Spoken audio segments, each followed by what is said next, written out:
Hey guys, welcome to a new episode of Beauty Beacons. Today we are going to talk about Agnès Sorel. Agnès Sorel lived in the first half of the 15th century and she was one of the favorite mistresses of King Charles VII of France. She is in fact considered to be one of the first official royal mistresses in the world. Now, not that much is known about her since this is the Middle Ages we are talking about, but one thing we do know is that she must have been very, very beautiful. In fact, she was dubbed the Dame de Beauté, or the Lady of Beauty. It is also said that she started this fashion trend in court, where she wore very low-cut tops and had one of her breasts bared. She is used as a model for several portraits of Madonna breastfeeding her child. So since it's been a while since I have done any medieval women, I thought it would be fun today to go back and try and recreate Agnès Sorel's look. She, like a good medieval woman, mostly wears her hair in different headdresses in most of her portraits, but I found this one picture, I'm not sure if it's contemporary, but hey, it's of her, where she has her hair in this beautiful curly kind of hairstyle, and it is partially showing, of course. She is wearing a veil, you know, had to cover up the hair some way, so I went for that as well. But let's begin with the makeup. Again, this is the Middle Ages, so there's not a lot of makeup going on there, so I'm just going to apply a little bit of a base on my face, so some foundation to even out my skin tone, and then I'm going to go over with a very light concealer to kind of lighten up my skin tone. Because Agnès was a royal mistress and she was a handmaiden before that, she would have been at court a lot and have had very fashionably pale skin. So when that is done, I'm going to powder off my face to make sure everything stays in place, and then I'm going to move on to my eyebrows, which I am just going to make a little bit thinner with a little bit of eyebrow gel. Again, this is the Middle Ages. Any hair below pretty much here was extremely unfashionable, so let's make these eyebrows as thin as possible.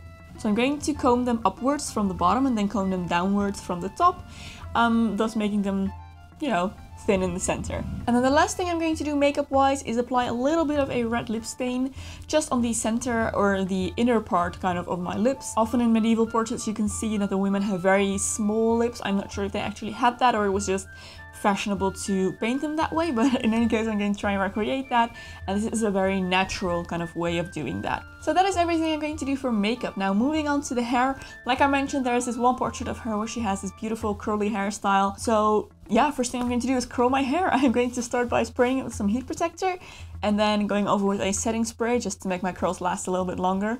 And then I'm going to start taking small sections and curling them with a 19mm barrel.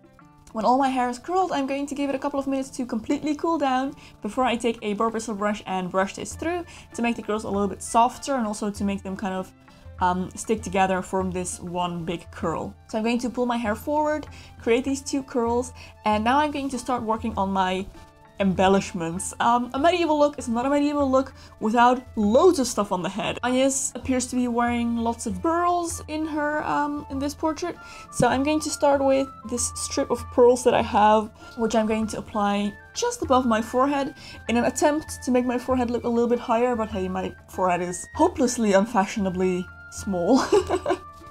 So yeah, I'm just going to pin that behind my ears on both sides. And then I'm going to take two strings of pearls. If you have one very long one, I'd suggest you go for that, because in the picture it appears that she has the string of pearls going from behind one ear, connected all the way to behind the other ear. And the strings of pearls are threaded throughout those curls. Now in the picture, the string of pearls is kind of curly as well, which is physically impossible because it is too heavy to do that.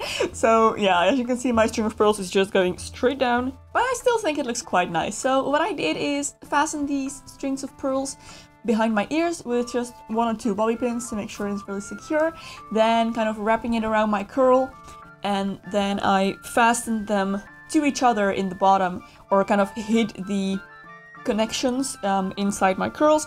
I just use a bobby pin for this because I don't plan to go out with this look. If you want to be a little bit more thorough, you can always just use a little piece of thread to tie the two strings together, or just use one long string of pearls, which would be way easier. So then it's time to put on my veil. Now, I did not have any kind of flowy fabric that was not printed. Sorry, I looked through my entire house, so I'm gonna have to go with this sparrow kind of bird thing. But hey, you get the idea, right? So I'm just going to put this on my head, make sure it is folded back, and I'm just going to secure it there with 2 bobby pins. Then I had another look at her picture and I saw that there was a little kind of embellishment thingy on her forehead, and I realized that I have a pearl bracelet that I could use for that, so I just kind of fastened that to my string of pearls and kind of hid the ends in between my hair to make this loopy thing on my forehead. And there is your Agnès Sorel look done. So I really hope you enjoyed this video, guys. If you did, don't forget to give a thumbs up and subscribe to my channel for more videos. If you have any requests for historical beauty icons that you would like me to recreate the looks of, please leave them down in the comments below. I will look through and pick someone out for next week. Thank you so much for watching, and I will see you very soon in my next video. Bye!